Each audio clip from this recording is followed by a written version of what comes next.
मधुरं मधुरास्मृतिश्च बुद्धिं प्रबोधय प्रभो मधुबोधशक्तिं विद्यां प्रयच्छ परमां परिभावयामि। कोमलं कूजयन् वेणुं श्यामलोऽयं कुमारकः वेदवेद्यं परं ब्रह्म भासतां हृदये मम। कूजन्तं राम रामेति मधुरं मधुराक्षरम् आरुह्य कविताशाखां वन्दे वाल्मीकिकोकिलम्।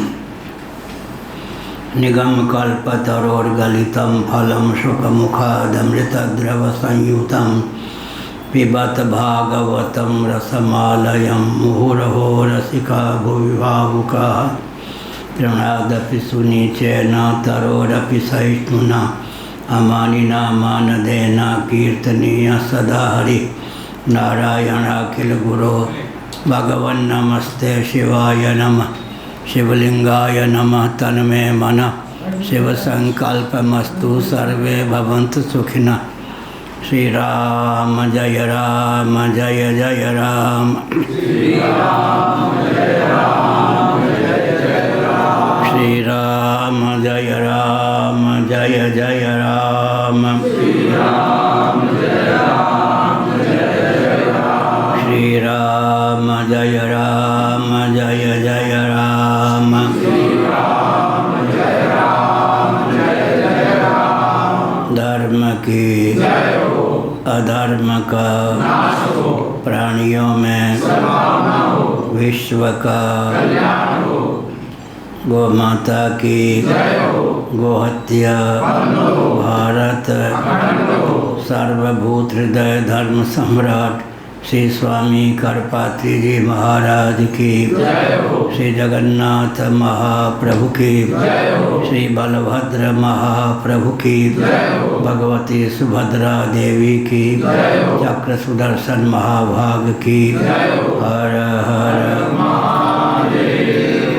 गोविंद जय जय गोपाल जय जय गोविंद जय जय गोपाल जय जय राधा रमण हरि गोविंद जय जय राधा रमण हरि गोविंद जय जय श्री कृष्ण गोविंद हरे मुरारे।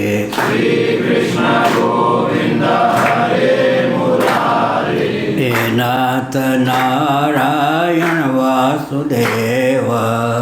नाथ नारायण वासुदेव गोविंद जय जय गोपाल जय जय गोविंद जय जय गोपाल जय जय राधा रमण हरि गोविंद जय जय राधा रमण हरि गोविंद गोविंद जय जय गोपाल जय जय गोविंद जय जय गोपाल जय जय राधा रमण हरि गोविंद जय जय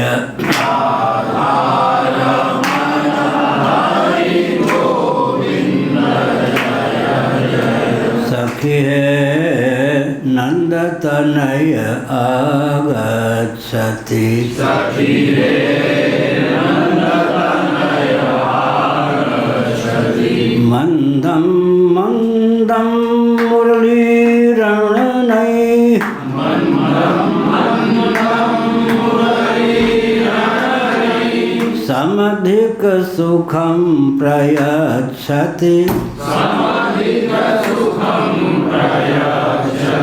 सखी है नंद तनय आगच्छति। सखी है नंद तनय आगच्छति। चंदन चर्चित नील कलेवर।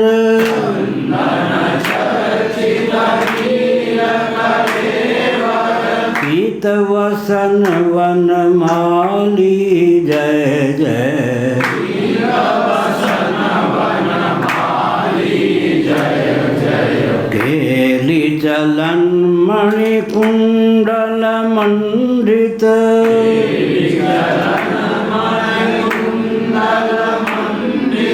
गण्डयुगस्मितशाली जय जय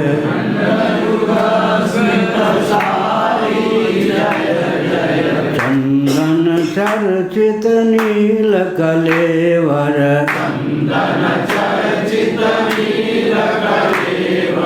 पीत वसन वनमाली जय जय नारायण। कहतु श्रीमद्भागवत अष्टम स्कंद अध्याय 1 श्लोक 15। ईहते भगवानीशो नहि तत्र विसज्जते आत्मलाभेन पूर्णोऽर्थो नावसीदन्ति येनुतं। नारायण।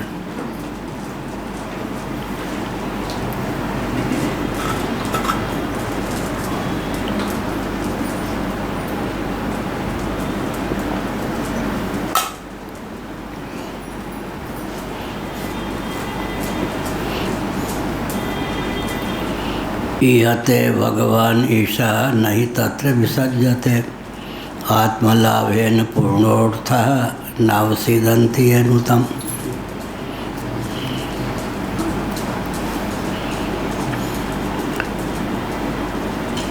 भगवान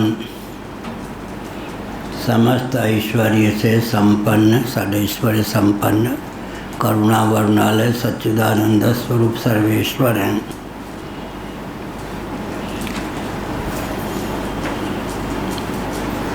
ईश हैं, शक्तिमान हैं, वे भी कर्म करते हैं। जगत की उत्पत्ति स्थिति समृद्धि नामक कृत्य का निर्वाह तो भगवान ही करते हैं। भगवान के कर्म का क्षेत्रफल तो सर्वोत्कृष्ट है, विशाल है। फिर भी नहीं तत्र विसज्जते आत्मलाभेन पूर्णोऽर्थः। आत्मतृप्त, आत्मसंतुष्ट हैं, अनात्मरति से सर्वथा अतिक्रांत हैं, इसलिए कर्म करते हुए भी समासक्त नहीं होते, यह अभिप्राय। अतः उन्हीं का अनुसरण करके अनासक्त रहकर कर्म करने वाले भी कर्म बंधन से अतिक्रांत हो जाते हैं। मुक्त संगो नामवादी द्वितीयोत्साह समन्वित आदि जो गीता में कर्मयोग से संबद्ध भगवान श्री कृष्ण के वचन हैं, उनको अगर एक वाक्य में गुम्फित करें तो क्या कहेंगे? कर्मासक्ति, फलासक्ति, अहंकृति को शिथिल कर नित्युत्साह पूर्वक समत्व बुद्धि पूर्वक स्वकर्मानुष्ठान का नाम कर्मयोग है। जितने वचन कर्मयोग से संबद्ध हैं उन सब का वो गुम्फित करके इस वाक्य की संरचना हुई है। कर्मासक्ति, फलासक्ति, अहंकृति को शिथिल कर। शिथिल क्यों कहा? क्योंकि कर्मयोगी में क्षमता नहीं है कि कर्म के मूल अज्ञान को ध्वस्त कर दे, इसलिए शिथिल ही कर सकता है। कर्मण्य कर्म या पश्चेद अकर्मण्य च कर्म यह तो तत्वज्ञ की मीमांसा है। अतः कर्मासक्ति, कर्म के प्रति आसक्ति, फलासक्ति, फल के प्रति आसक्ति, और अहंकृति को शिथिल कर धित्युत्साहपूर्वक बेगार टालने की भावना से नहीं, वह भी सिद्धि असिद्धि में समत्व बुद्धिपूर्वक।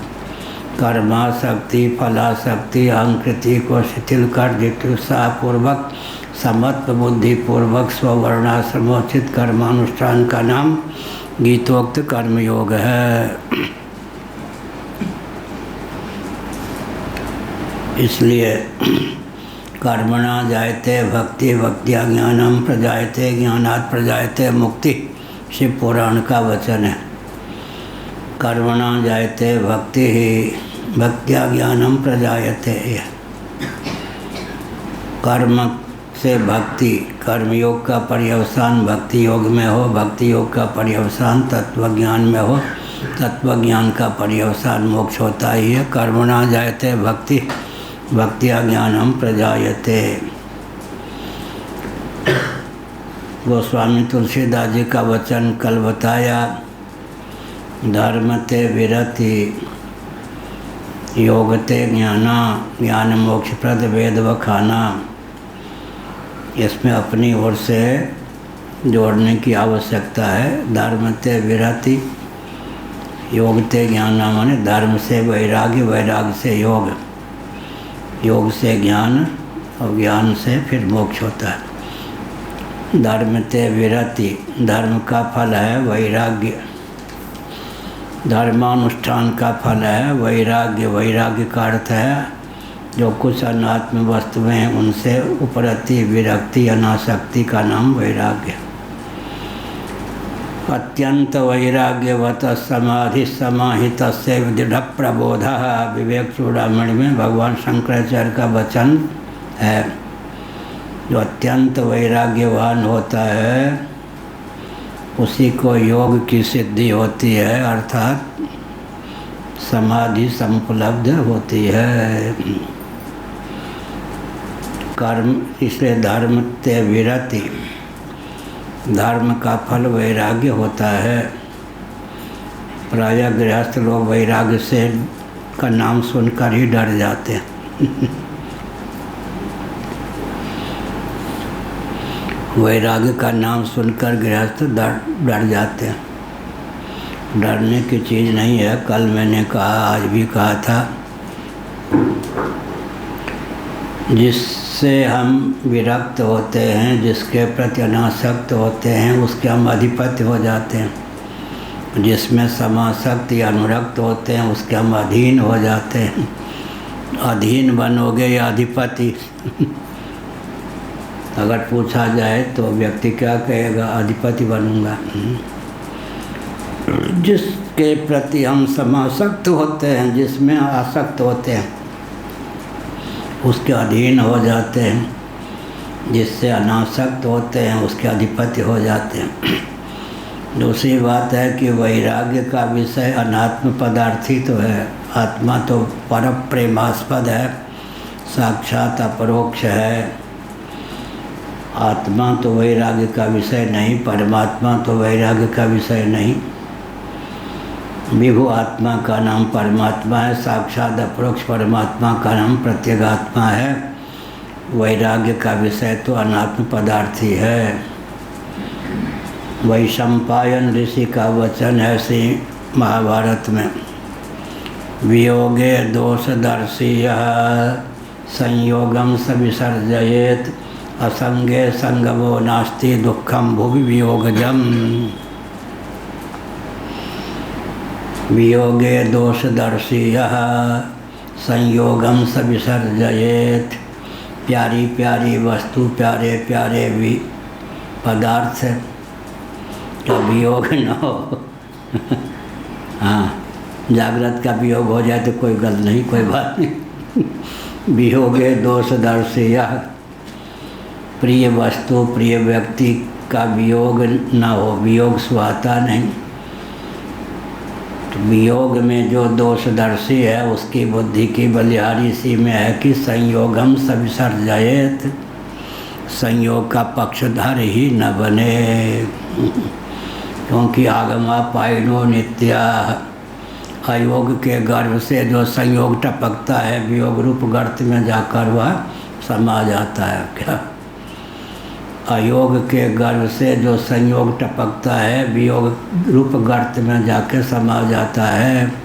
या जो शरीर है अयोग के गर्भ से टपका है, एक दिन वियोग रूप गर्त में जाके समा जाएगा। इसलिए वियोगे दोषदर्शी संयोगम सब विसर्जयेत, वह संयोग का पक्षधर न बने। आगे वस्तु स्थिति क्या है? असंगे संगवो नास्ति, असंगो नहीं सज्जते। आत्म तत्व तो असंग है, इसलिए किसी का संग आज तक हुआ ही नहीं। असंगे संगमो नास्ति, देहेंद्रिय प्राणांतकरण का भी संग हुआ ही नहीं, संग की केवल भ्रांति ही है। असंगे संगो नास्ति, फिर दुख क्यों प्राप्त होता है? दुखम भुवि वियोगजम। जब हम संयोग के पक्षधर होते हैं तो वियोग का मुख हमको देखना ही पड़ता है, इसलिए वियोग के गर्भ से दुख प्राप्त होता है। वियोगे दोषदर्शी यः संयोगम स विसर्जयेत्, असंगे संगमो नास्ति दुखम भुवि वियोगजम।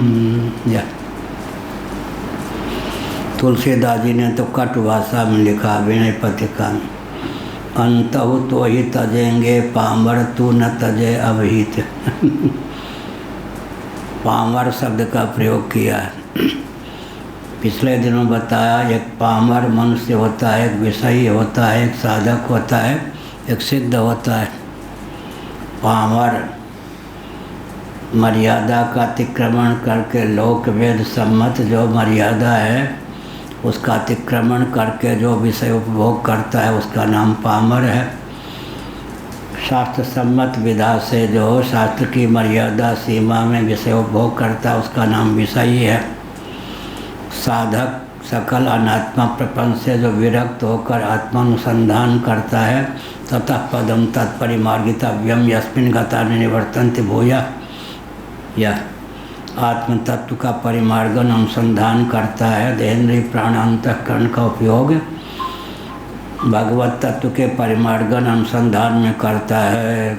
यह वह बहुत अच्छा है, जीवन का सदुपयोग करता है। ततः पदम तत्परिमार्गितव्यम यस्मिन् गता न निवर्तन्ते भूयः, यस्मिन् गता न निवर्तन्ते भूयः। जिसको प्राप्त करके फिर अनात्म वस्तुओं के अनुरूप आत्म मान्यता को नहीं पालता।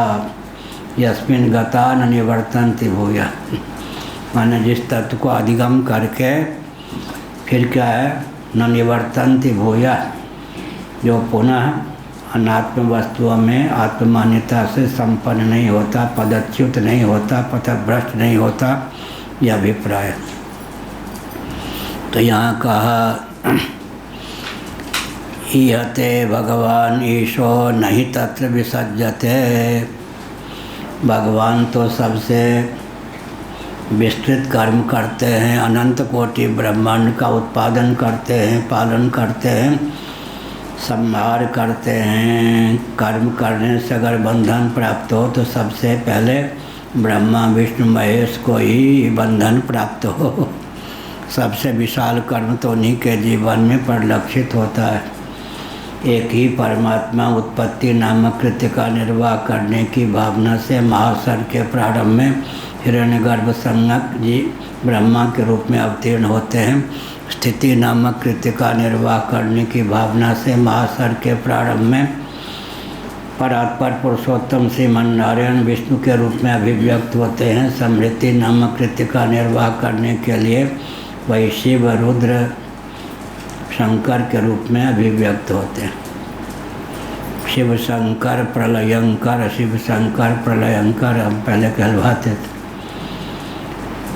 भगवान का स्वरूप प्रधान नाम है शिव, स्वभाव प्रधान नाम है शंकर, प्रभाव प्रधान नाम है प्रलयंकर। प्रलयंकर नाम सुन के व्यक्ति डर जाते हैं। शिव शंकर प्रलयंकर। अगर कोई प्रतिबंधक न हो तो स्वरूप के अनुरूप स्वभाव होता है, स्वभाव के अनुरूप प्रभाव होता है। अग्नि प्रकाश स्वरूप और उष्ण है, जैसा स्वरूप है प्रतिबंधक न हो, चंद्रकांत मणि आदि का सानिध्य प्राप्त न हो तो प्रकाश और उष्णता को विकीर्ण करना उसका स्वभाव होता है। अंधकार और तमस का, अंधकार और शैत्य का निवारण करना उसका प्रभाव होता है। स्वरूप के अनुरूप स्वभाव, स्वभाव के अनुरूप प्रभाव। भगवान का स्वरूप प्रधान नाम क्या है? शिव। स्वभाव प्रधान नाम है शंकर, प्रभाव प्रधान नाम है प्रलयंकर। शिव माने कल्याण स्वरूप, शांतम शिवमद्वैतम, चतुर्थम मन्यन्ते स आत्मा स विज्ञेय। शंकर माने स्वभाव प्रधान नाम है, कल्याण की वर्षा करने वाले। प्रलयंकर माने दैहिक दैविक भौतिक ताप को विलीन कर देने वाले, विलुप्त कर देने वाले शिव शंकर प्रलयंकर। यह प्रलयंकर माने दैहिक दैविक भौतिक ताप का आत्यंतिक उच्छेद करने वाले हो गए भगवान। तो भगवान के लिए कहा गया ईहते भगवान ईशो नहीं तत्र विसज्जते। सर्वशक्तिमान जो सर्वेश्वर भगवान हैं वे तो कर्म करते हैं, जगत की रचना वही करते हैं, जगत का पालन भी करते हैं, संभरण भी करते हैं। नहीं तत्र विसर्जते, लेकिन उत्पत्ति स्थिति समृद्धि नामक कृत्य का निर्वाह करते हुए भी बिल्कुल भृगु जी की तरह सोते नहीं। उत्पत्ति स्थिति समृद्धि नामक कृत्य का निर्वाह करते हुए भी विसर्जते नहीं, उसमें समासक्त नहीं होते। अनासक्ति उनकी बनी रहती है, स्वरूप के अनुरूप ही स्वभाव है। असंगो नहीं सज्जते, आसक्ति का तो विभ्रम ही है ना, आत्म तत्व तो असंग ही है। आसक्ति का विभ्रम है, कैसे समझें?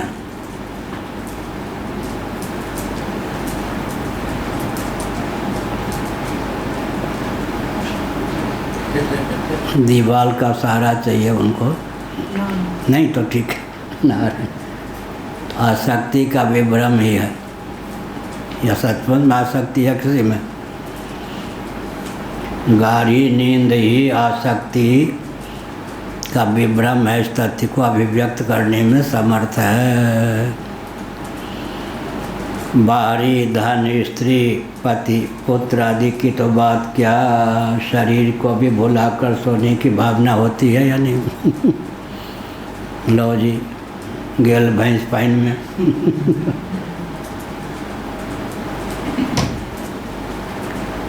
अच्छा, इंद्रियों में समासक्त होते सचमुच में, तो इंद्रियों को बुलाकर सोने की भावना ही क्यों होती? मन में ही समासक्त होते तो मन को फुदकने देते, मन को सुलाने की, मन को भूल करके विश्राम करने की आवश्यकता क्यों होती? बुद्धिजीवी शब्द आजकल खूब चलता है। बुद्धि में ही अगर समासक्ति होती तो बुद्धि को भुलाकर सोना क्यों चाहते? बुद्धि भी काम करती रहे तो पागल हो जाए व्यक्ति। कल भी कहा था प्राण ही प्यारा है, तो प्राणों का स्पंदन ही गिनते रहें तो भी पागल हो जाएं। प्राण प्यारा है, लेकिन प्राण स्पंदन को भी भुलाकर सोने की भावना होती है। विषय जन आनंद भी पर प्रेमास्पद होते, तो जिनको प्रिय ही नहीं, बोध ही नहीं, प्रमोद भी सुलभ है। मर्त्यलोक में सर्वाधिक आनंद की अपेक्षा एक परार्ध गुण अधिक आनंद ब्रह्मा जी को प्रतिक्षण व्यवहार में सुलभ है। एक लिखने के बाद 20 शून्य लिखने पर जो संख्या बनती है उसका नाम 1000 परार्ध है। मर्त्यलोक में सर्वाधिक आनंद किसी को प्राप्त हो, ब्रह्मनिष्ठ के अतिरिक्त किसी को प्राप्त हो, तो उसकी अपेक्षा 1000 परार्ध गुण अधिक आनंद व्यवहार दशा में प्रतिक्षण ब्रह्मा जी को प्राप्त होता है। वे ब्रह्मा जी भी उस आनंद को भुला करके सोते हैं। उनकी सुषुप्ति का वर्णन सुन के चौंक जाएंगे। जानना हो तो गीता का 8वां अध्याय पढ़िए। उसका अर्थ क्या हुआ? जहाँ विषय जन्य आनंद होता है, बुरा न मानो होली है, वहाँ तृप्ति होती है, भोक्ता भोग और भोग्य। जहाँ तृप्ति होती है वहाँ द्वैत होता है, जो द्वैत होता है वहाँ श्रम होता है, जहाँ श्रम होता है वहाँ निरतिशय आनंद नहीं होता। सपने में नहीं सुख द्वैत दर्शन, बात कोटि को कहे। इसलिए भगवान ईहते भगवान ईशो नहीं तत्र विसज्जते। भगवान तो कर्म करते हैं, सर्वशक्तिमान भगवान भी कर्म करते हैं, लेकिन क्या कहा आगे, आत्मलाभ है न पूर्णार्थ है। आत्मतृप्त आत्म संतुष्ट होने के कारण लाभ के कछवारी भक्त समाना, आत्मलाभ के से बढ़कर कोई लाभ नहीं। बहुत बढ़िया। कल भी कहा था, स्वतः सिद्ध को जो सिद्ध कर ले उससे बढ़कर सिद्ध कौन होगा। सिद्धिम प्राप्तो यथा ब्रह्म तथाप्नोति, यथाप्नोति निबोध में। कोई भूत प्रेत को भी सिद्ध कर लेता है तो बात समझिए, ऐठ के चलता है, भूत छोड़ दूंगा, प्रेत छोड़ दूंगा। सबसे ऊंचा सिद्ध कौन है? स्वतः सिद्ध परमात्मा को सिद्ध कर ले। स्वतः सिद्ध परमात्मा को जो सिद्ध कर लेता है सबसे ऊंचा सिद्ध है। कहाँ लिखा? गीता में 18वां अध्याय। सिद्धिम प्राप्तो यथा ब्रह्म तथाप्नोति निबोध में। सिद्धि प्राप्त करके जैसे स्वतः सिद्ध ब्रह्म हुआ जा सकता है, अर्थात अपनी ब्रह्म रूपता का बोध हो सकता है, उस विधा को तुम सुनो। फिर नैष्कर्म सिद्धिम परमाम संन्यासे नाधिगच्छति। नैष्कर्म सिद्धि सबसे ऊंची सिद्धि है। दोनों ग्रंथ हैं, ब्रह्म सिद्धि भी नैष्कर्म सिद्धि भी सुरेश्वराचार्य महाभाग मंडन मिश्र के द्वारा विरचित नाम उन्होंने गीता से ही लिया। सिद्धिम प्राप्तो यथा ब्रह्म तथाप्नोति निबोध में। नैष्कर्म सिद्धिम परमाम संन्यासे नाधिगच्छति। भगवान तो कर्म करते हैं लेकिन न तत्र नहीं तत्र विसज्जते, समासक्त नहीं होते। तभी कहा कि विषय जन्य आनंद को अभी भुलाकर व्यक्ति सोता है। और अन्वय व्यतिरेक की दृष्टि से विचार करें तो सुसुप्ति के ऊपर देहेंद्रीय प्राणांतःकरण विषयजन्य आनंद को न्योछावर कर देता है। अगर सुसुप्तिगत आनंद ही स्थिर और चिर प्रेमास्पद हो तो अंतर्गर्भित संकल्प ही क्यों करे। ऐसा न हो कि सदा के लिए सोया ही रह जाऊं। सुसुप्तिगत जो आनंद है द्वंद्व और दुख से अलिप्त है, अलिप्त ही नहीं है, द्वंद्व और दुख से सदा सर्वथा अतिक्रांत है। गाढ़ी नींद की क्या विशेषता है? द्वंद्व और दुख की गाढ़ी नींद में पहुंच नहीं है। कई बार पिछले दिनों कहा, मियाँ की दौड़ मस्जिद तक, दुख की दौड़, द्वंद्वों की दौड़ अहमिति तक। जहाँ तक अहमिति है, अहंकार है, वहाँ तक द्वंद्व और दुख की पहुँच है। सुसुप्ति में अहमिति च प्रसुप्ते। श्रीमद् भागवत एकादश स्कंद अहम ही सो जाता है, तो द्वंद्व और दुख की पहुँच भी सुसुप्ति में नहीं होती। लेकिन द्वंद्व और दुख का बीज अज्ञान तो विद्यमान रहता है। द्वंद्व और दुख के बीज अज्ञान को तत्व ज्ञान से भून डालने की क्षमता हमको प्राप्त हो, इसीलिए करुणा वर्णालय सच्चिदानंद स्वरूप सर्वेश्वर ने स्वस्थ देहेंद्रीय प्राणांतःकरण से युक्त जीवन प्रदान किया। गीता का 4था अध्याय। सबसे ऊंची आग क्या है? ज्ञानाग्नि। जीवन में ज्ञानाग्नि नहीं अर्जित किया तो जीवन व्यर्थ गया। सर्व कर्मों को भस्मसात करने की क्षमता ज्ञानाग्नि में है। प्रारब्ध को भी बाधित करने की, अन्य कर्मों को, संचित कर्मों को फलीभूत होने से सदा के लिए रोक देने की क्षमता किसमें है? ज्ञानाग्नि में। सबसे ऊंची आग ज्ञानाग्नि। प्रलयाग्नि से उत्कृष्ट अग्नि का नाम क्या है? ज्ञानाग्नि। प्रलयाग्नि, महाप्रलय रूप अग्नि।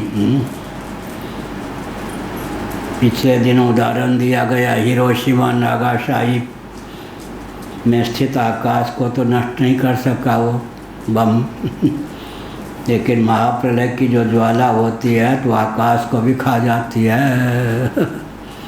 पृथ्वी नहीं, पानी नहीं, प्रकाश नहीं, पवन नहीं, आकाश भी नहीं, वो महाप्रलय की ज्वाला, जो महाप्रलय की आग है, अग्नि है, उससे भी भयंकर अग्नि का नाम क्या है? ज्ञानाग्नि। महाप्रलय की आग से भी ऊंची आग जिसके जीवन में है वो तत्वज्ञ है ज्ञानाग्नि से, क्योंकि महाप्रलय में भी जीव के जो शुभाशुभ कर्म के संस्कार तो बने ही रहते हैं। यथा पूर्व कल्पयत आदि का क्या अभिप्राय हुआ? भोग देने के लिए उन्मुख न होने पर भी महाप्रलय की ज्वाला में थोड़ी क्षमता है कि अज्ञान को नष्ट कर दे, और कर्तृत्व भोक्तृत्व बुद्धिपूर्वक जितने कर्म किया है जिनका फल अभी नहीं भोगा उनको नष्ट कर दे, वो तो नहीं। तो ज्ञानाग्नि में तो प्रारब्धातिरिक्त संचित और क्रियमाण दोनों प्रकार के कर्मों को भस्म करने की क्षमता प्राप्त है। ज्ञानाग्नि सबसे उच्च कोटि की आग है। यह हम लोग निराग्नि हैं, लेकिन एक अग्नि को तो धारण किए हुए हैं, वो है ज्ञानाग्नि। क्या बाहर से हवन नहीं करते, लेकिन ज्ञानाग्नि को तो धारण किए हुए हैं। विषय रूप हवनी सामग्री को इंद्रिय रूप अग्नि में हवन कर दें, इंद्रिय रूप हवनी सामग्री को मन में हवन कर दें, मनोरूप हवनी सामग्री को बुद्धि रूप अग्नि में हवन कर दें, बुद्धि रूप हवनीय सामग्री को बुद्धि रूप हवनी सामग्री को किस पे हवन कर दें? अव्यक्त अग्नि में हवन कर दें, अव्यक्त अग्नि को भी आत्माग्नि में हवन कर दें, आत्माग्नि को भी आत्माग्नि में हवन कर दें। ये क्या हो गई? पुनरुक्ति। यज्ञम यज्ञेन उपजुह्वति, सोपाधिक आत्मा को क्या कहें? हवनी सामग्री मानकर निरुपाधिक आत्मा रूप अग्नि में हवन कर दें। यज्ञम यज्ञेन उपजुह्वति, यज्ञ का अर्थ यहाँ पर आत्मा। यज्ञम यज्ञेन उपजुह्वति, यज्ञम यज्ञेन उपजुह्वति, यज्ञ को यज्ञ से, ये निरुपाधिक आत्मा रूप जो अग्नि है उसमें सोपाधिक आत्मा रूप हवनी सामग्री को हवन कर दें। सबसे ऊंचा हवन यही है। यज्ञम यज्ञेन उपजुह्वति पुरुष सूक्त है और गीता है 4था अध्याय। यज्ञम यज्ञेन उपजुह्वति यह हवन। ईहते भगवानीशो नहीं तत्र विसज्जते, आत्मलाभेन पूर्णार्थो नावसीदन्ति ये नुतम। आत्मलाभ, लाभ की कछु हरिभगत समान, आत्मलाभ से बढ़कर और कोई लाभ नहीं। बहुत ऊंची बात। अरब रुपये सबको सुलभ नहीं, रूप यौवन सबको सुलभ नहीं, सौंदर्य माधुर्य सौरस्य सबको सुलभ नहीं, और सबसे दुर्लभ भगवान तो सबको सुलभ हैं। क्या सबसे दुर्लभ जो वो हैं भगवान है, वो सबको सुलभ है। कल कहा था, आज भी कहा था। सत्संग की क्या महिमा है? सबसे ऊंचा सत्संग, सत्य के स्वरूप का प्रतिपादन, यही सत्संग सबसे ऊंचा है। सबई सुलभ सब दिन सब देशा, सेवत साधर समन कलेसा। अरब रुपये सबको सुलभ नहीं, प्रधानमंत्री का पद अभी अमित शाह को सुलभ नहीं। हाँ, इनको तो केजरीवाल को तो सुलभ ही नहीं। क्या हुआ? सबई सुलभ, भगवान ही सबसे दुर्लभ हैं, लेकिन वे सबको सुलभ हैं। इससे ऊंची बात क्या होगी? सबसे दुर्लभ ही सबको सुलभ हैं, सबई सुलभ। और ये नहीं कि रविवार की छुट्टी क्या है, आज भगवान कहीं गए होंगे। सब दिन, रविवार के दिन भी सुलभ हैं, रात्रि में भी सुलभ हैं। सब देशा, ये नहीं कि भारत में सुलभ नहीं, अमेरिका में सुलभ हैं, अमेरिका में सुलभ नहीं, भारत में सुलभ हैं। कश्मीर में सुलभ है केसर, यहाँ सुलभ नहीं है, ऐसा भी नहीं। सबसे दुर्लभ ही सबसे सुलभ है। क्या? सबई सुलभ, सबको सुलभ हैं। गरीब अमीर सबको भगवान सुलभ, सब दिन सुलभ हैं, सर्वत्र सुलभ हैं। फिर भी दुख वेदना ताप क्यों है? इसका उत्तर तुलसीदास जी ने क्या दिया? आदर पूर्वक सेवन न करने के कारण। सेवत सादर समन कलेसा, आस्था पूर्वक आदर पूर्वक सबको सुलभ, सब दिन सुलभ, सदा सुलभ जो भगवान, सदा सबको सर्वत्र सुलभ जो भगवान हैं, आदर पूर्वक भगवान का सेवन करें तब काम बनेगा, नहीं तो नहीं बनेगा। विचित्र बात, पिछले दिन उदाहरण दिया गया, भगवान सूर्य की जो रश्मियाँ हैं तूल राशि रुई के ढेर को प्रकाशित करती हैं या जलाती हैं? प्रकाशित करती हैं। लेकिन RCC सूर्यकांत मणि के माध्यम से सूर्य की रश्मियों को अग्नि का रूप प्रदान कर दें तो फिर दाह्य दाहक भाव भी बन जाता है, केवल प्रकाश प्रकाशक भाव ही नहीं रहता।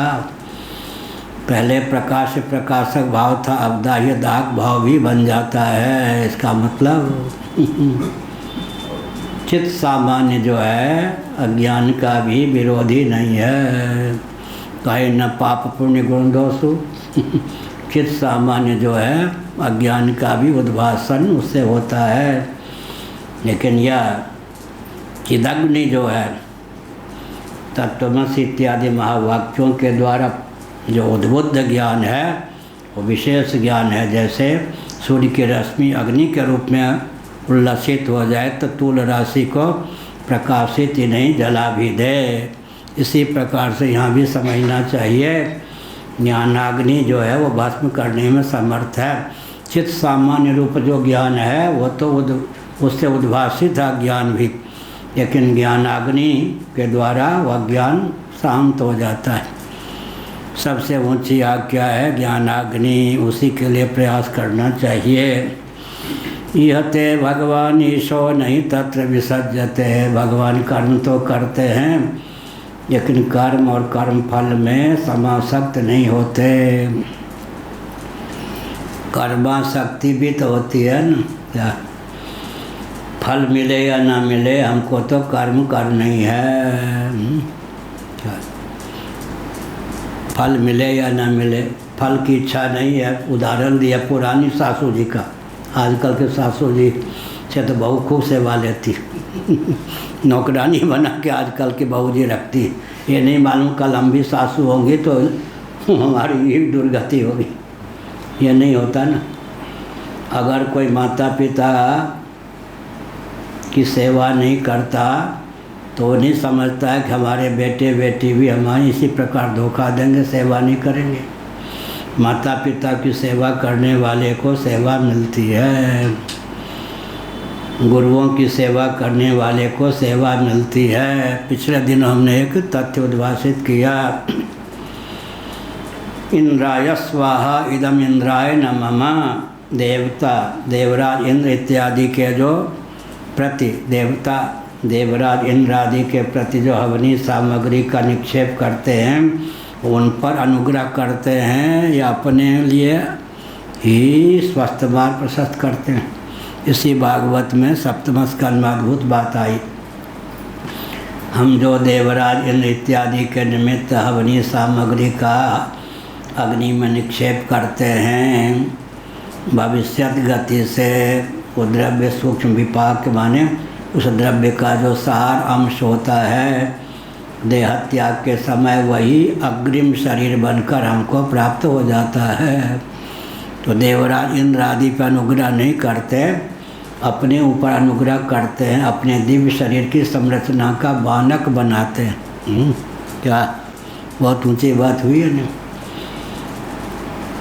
ते देवा भावयन्तु व परस्परम भावयन्त श्रेय परमवाप्स्यथ। फिर से कहता हूँ, देवराज इंद्र आदि के प्रति जो हवनी सामग्री का विधिवत निक्षेप करते हैं, देवता क्या करते हैं, वो सामग्री हमारे लिए ही संचित करके रख लेते हैं। उस दिव्य सामग्री के द्वारा ही इस देह का जब त्याग करने चलते हैं तो नवीन देह की रचना होती है। अपने ही भावी शरीर के उपादान की संरचना हम करते हैं। वो देवों पर अनुग्रह करते हैं या अपने ऊपर अनुग्रह करते हैं। प्रकारांतर से अपने ऊपर ही अनुग्रह करते हैं या नहीं। एक दिन हमने बताया था, मैं दिल्ली में था विद्यार्थी जीवन में, तो स्नान पूजन संध्या वंदन के बाद ही पानी भी पीता था बचपन की बात, और 1000 गायत्री का मंत्र नित्य जपता था।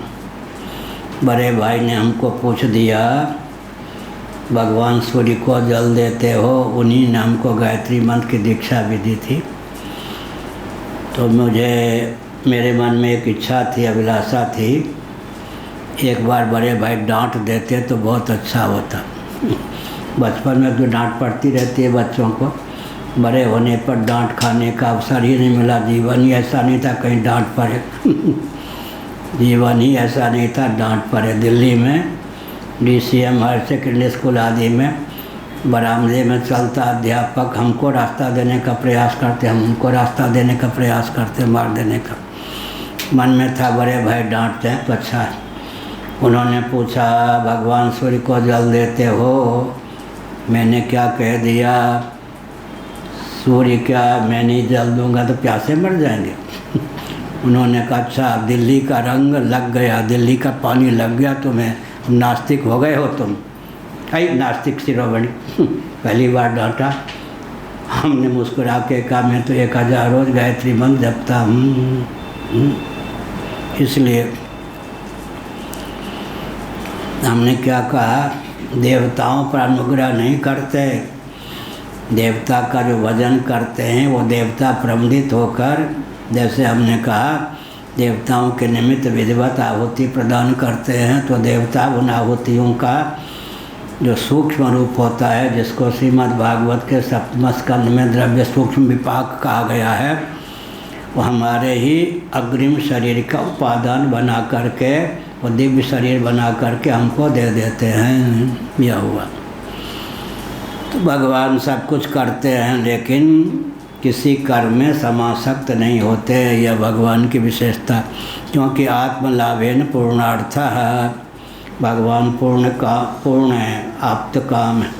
पिछले दिनों बताया कि 3 प्रकार की बात होती है, अनात्म काम, आत्म काम, आप्त काम। पावन जी आप कौन हो तीनों में? देखो कुछ बोलेंगे। हाँ क्या हो? अनात्म काम, आत्म काम, आप्त काम। कौन हो? आत्म काम बाहर ठीक का बीच वाला होशियार।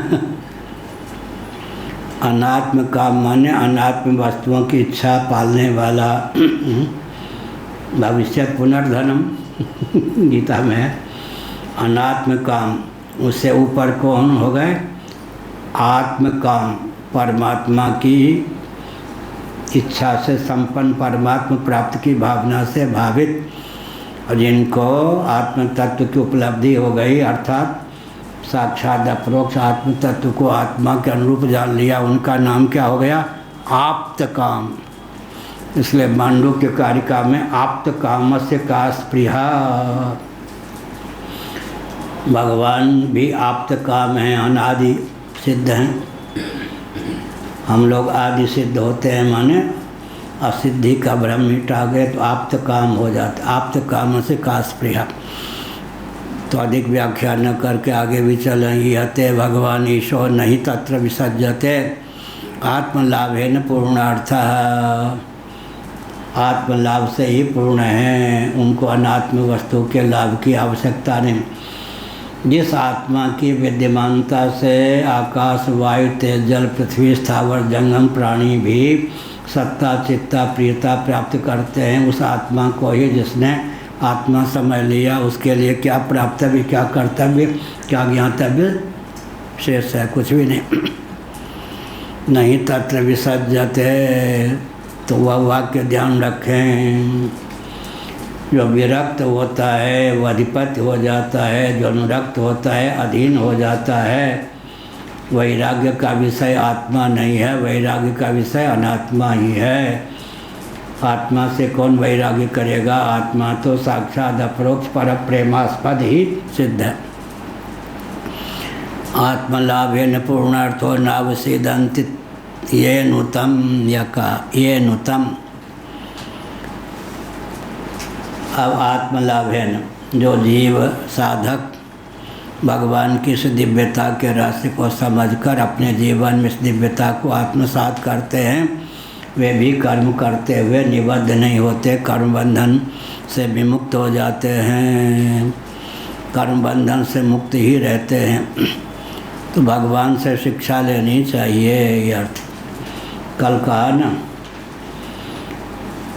आखिर भक्त लोग कहते हैं कि जीव में जो कर्तृत्व है, भोक्तृत्व है, आविद्यक नहीं है, भगवत प्रदत्त है। चलो भगवान के द्वारा प्रदत्त सही, अब भगवान में जो कर्तृत्व भोक्तृत्व है वो किम मूलक है।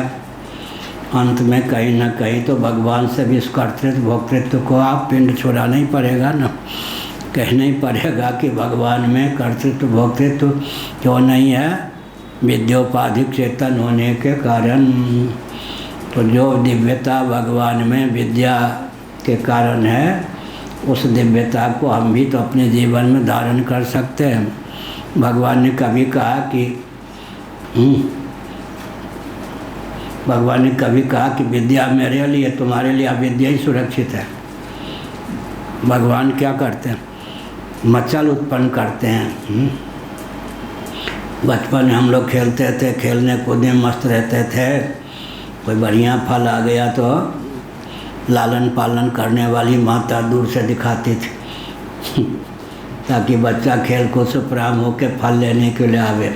दौड़ता तो फिर फल छिपा लेती, फिर ऐसे कर फिर छिपा लेते, अंत में दे देती। इसी प्रकार से यहाँ भी है। अर्जुन को ये नहीं कहा मेरे समान तुम कभी हो सकते हो क्या, ये नहीं कहा क्या। इदम ज्ञान उपासित्य ममसा धर्मागता, ये जो ज्ञान आगे कहने वाला हूँ गीता का 14वां अध्याय, इसको आत्मसात कर लोगे तो मेरे साथ धर्म को प्राप्त हो जाओगे। भगवान एक विचित्र बात, भगवान के समान स्वभाव,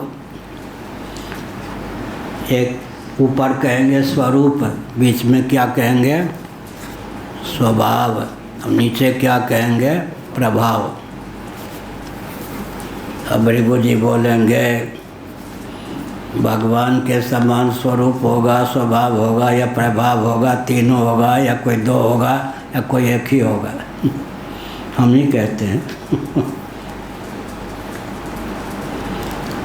स्वरूपगत भेद है क्या, और स्वरूपगत भेद है क्या। जो भगवान का मौलिक स्वरूप है सच्चिदानंद निरुपाधि धरातल पर, वो हमारा आपका भी है। अब स्वभावगत भेद मिट जाएगा या नहीं, कहाँ लिखा है अद्वेष्टा सर्वभूता नाम मैत्रा करुण एव च, भगवद गीता के 12वें अध्याय में ये सब भगवान के स्वभाव हैं, जीव को प्राप्त हो जाते या नहीं। और 14वें अध्याय में जो गुणातीत के लक्षण हैं वो सब जीव को प्राप्त हो जाते या नहीं। स्वरूपगत भेद मिट जाता है नहीं ज्ञान से, स्वभावगत भेद भी मिट जाता है। प्रभाव जो है भगवान कर्तुम अकर्तुम अन्यथा कर्तुम समर्थ हैं, अनंत कोटि ब्रह्मांड के उत्पादक पालक संहारक हैं। तो अनादि अविद्या से निबद्धता के कारण प्रभाव जो होगा उसमें न्यूनता होगी, लेकिन सब कुछ हो प्रभाव भगवान में, एक प्रभाव न हो। जीव के जीवत्व के अपहरण की क्षमता न हो तो भगवान भगवान रह जाएंगे। सबसे ऊंचा प्रभाव भगवान का क्या है, पंडित जी, गोष्ठी में पंडित जी, बाकी प्रफुल्ल जी। सबसे ऊंचा भगवान का प्रभाव क्या है, जीवों के जीवत्व का अपहरण। वो प्रभाव भी हो जाता है यानी तत्वज्ञ का, क्या है तत्वज्ञ भी अपने तो जीवत्व का गुरु की कृपा से अपहरण हो ही गया, शिष्य के जीवत्व का अपहरण कर सकते या नहीं। हो गया ना। सबसे ऊंचा प्रभाव भगवान का जो है वो महात्माओं में आ ही जाता है।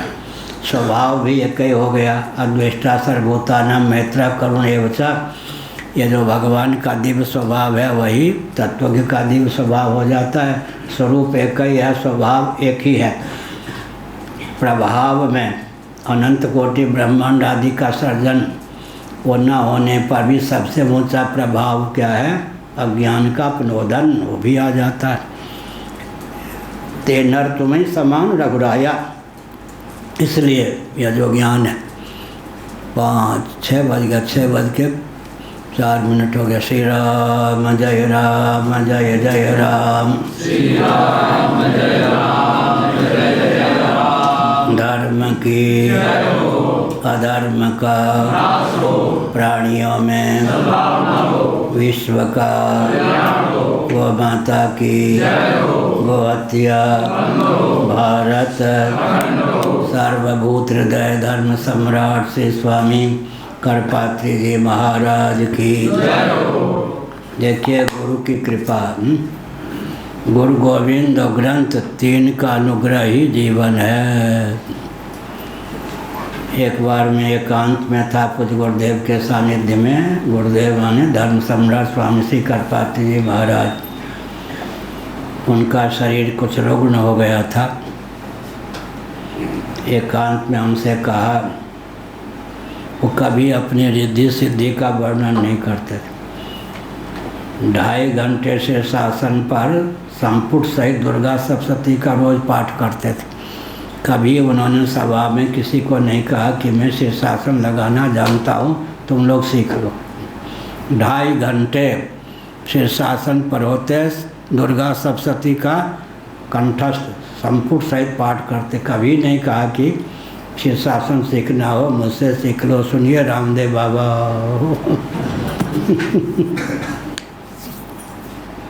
उन्होंने एकांत में कहा,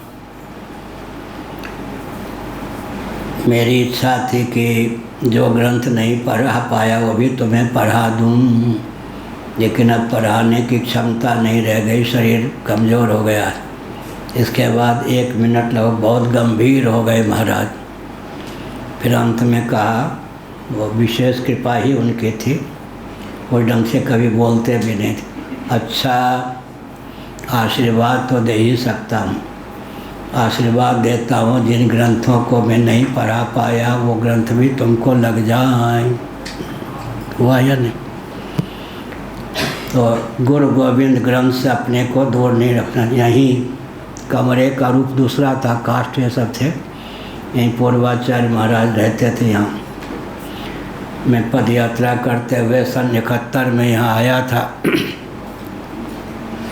पता चला कि शंकराचार्य जी मठ में 15 दिन रहेंगे। मैंने निवेदन किया 15 दिन मुझे गीता पढ़ा दीजिए। मैंने सुना आप यहाँ रहेंगे। उस समय तो यहाँ एक अतिथि भी नहीं रह सकता था कोई, ये सब व्यवस्था बिल्कुल नहीं थी, पसंद भी नहीं करते। बहुत ज़ोर से डांट दिया, भाग, ऐसा कह दिया। उसका अर्थ 15 दिन। अच्छा 3 दिन यहाँ था, कोई बालों में कहीं लेटा रहता था। यहाँ के क्षेत्रों में जाके रोटी मांग के पाता, मठ में रोटी भी नहीं मिलती थी। यहाँ की स्थिति ये थी उन दिनों। मुझे तो उसी प्रकार चोट लग गई उनकी बात से, जिस प्रकार चोट लगी होगी ध्रुव जी को विमाता के वचन। मैं रोता हुआ गया वहाँ। उन दिनों आदि शंकराचार्य की प्रतिमा कोने में थी। दैव योग से सबको कह रखा था, वो जो आया है निमिषारण से कोई चुरा न ले, इसलिए सब बंद रखो, कहीं कोई चोरी न कर ले। परिचित सा है इसलिए तो उसको 2 दिन रखना ही पड़ेगा, 3 दिन सब बंद रहता था। लेकिन दैवयोग से फाटक खुला मिला। शंकराचार्य की प्रतिमा कोने में थी। हमने कहा किनको शंकराचार्य बना के आपने रखा है? मैंने उनसे कहा गीता पढ़ाई है, शंकर भाष्य तो हमको डांट दिया। मूर्ति से आवाज़ आई, गीता में जितनी संस्कृत टीकाएँ हैं गीता पर सबका अर्थ तुमको मैंने दे दिया। फिर क्या आवाज़ आई, मैंने तुम्हें इस पीठ का शंकराचार्य घोषित कर दिया। तो भगवान कृपा हुई है नहीं, पढ़ाते तो थोड़ी विद्या मिलती, न पढ़ाए डांट दी है। उनकी कृपा से क्या मिल ही गई, इसलिए हमने संकेत किया। तो कुछ गुरुदेव ने कहा जिन ग्रंथों को नहीं पढ़ा पाया उन अब तो पढ़ाने की क्षमता नहीं रह गई, शरीर कमज़ोर हो गया है, फिर 1 मिनट मौन रहे, का अच्छा आशीर्वाद देता हूँ। जिन ग्रंथों को नहीं पढ़ा पाया वो ग्रंथ भी तुमको लग जाएं। इसलिए अंतिम सांस तक गुरु गोविंद ग्रंथ से जुड़े रहना चाहिए। क्या सिद्ध बन के घूमने के व्यामोह में आजकल क्या होता है, तीनों से दूरी। गुरु के पास रहेंगे तो चेले ही समझे जाएंगे, चेलों के बीच में रहेंगे तो गुरु समझे जाएंगे। व्यक्ति गुरु से ही दूर हो जाते हैं और गोविंद से ही गोविंद के साथ गोविंद से व्यक्ति को नहीं जोड़ते, अपने साथ जोड़ने लग जाते। क्या गुरु क्या जो गोविंद से ना जोड़े, और गोविंद क्या जो गुरु से ना जोड़े और ग्रंथ से ना जोड़े। क्या तो गोविंद का स्थान भी बना लेते हैं, गुरु हो गए और ग्रंथ भी। इसलिए 3 सार्थक जीवन को सार्थक करने वाले हैं, गुरु गोविंद और ग्रंथ। गोविंद अपने आप नहीं मिलेंगे, ग्रंथ अपने आप भाव नहीं देगा। इसलिए गुरु का महत्व है कि ग्रंथ के अभिप्राय को ही बता देते हैं और गोविंद से मिलाने का मार्ग भी प्रशस्त कर देते हैं। इसलिए जीवन भर गुरु गोविंद और ग्रंथ के प्रति आस्थान्वित रहना चाहिए। हर हर महादेव। जगत गुरु शंकराचार्य भगवान की जय।